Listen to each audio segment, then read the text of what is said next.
বছরে ২টা ঈদ, অনেক সময় দোনোটাই মিস করে, বাড়িতে করা হয় না। এখানে যেহেতু আছে আর পরিকল্পনা কি, যেহেতু ফ্যামিলি বাড়িতে, তো এখন তার ওরকম পরিকল্পনা করা যাচ্ছে না। মেট্রো রেলে তেমন ছুটি নাই, একদিন বন্ধ থাকতে পারে ঈদের দিন।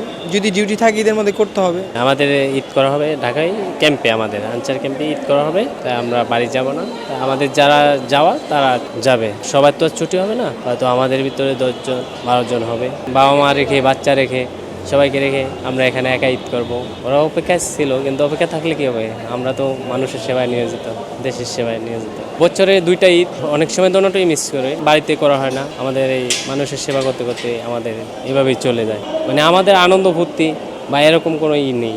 আর সৈনিক জীবনে এটা হয় না। আমার বাড়ি বরিশালে। জি। না, ঈদে বাড়ি যাওয়া হবে না, যেহেতু আমাদের কার্যক্রম চলমান আছে, তো এর জন্য আর কি। সবার সেবা যদি করে, যদি আমাদের ভালো হয়, যদি সবাই যদি একটু মানে উপকৃত হয়, তাহলে এটাই আর কি আনন্দ স্বরূপ নিতে হবে আর কি। ঈদের দিনটা একটু এই ঢাকার ভিতরেই ঘোরাঘুরি করবো এই আর কি। তারপরে আর কি ঈদের পরে যাবো আর কি বাড়িতে। এখানে যেহেতু আছে আর পরিকল্পনা কি, যেহেতু ফ্যামিলি বাড়িতে, তো এখন তার ওরকম পরিকল্পনা করা যাচ্ছে না। ঈদে আমাদের ছুটি নাই, সবাই তো আর ঈদে ছুটি পায় না, কেউ যায় আর কেউ আবার থাকে।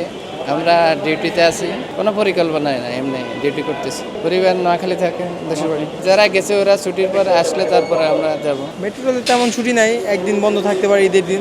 তেমন বন্ধ নাই, যদি ডিউটি থাকে ঈদের মধ্যে করতে হবে। ঈদ নিয়ে তেমন কোনো পরিকল্পনা নাই, যেমন কাটে সবসময়। এখানেই 1 বছর যাবত আছি, 2-1 দিনের ভেতরে চলে যাবো আর কি।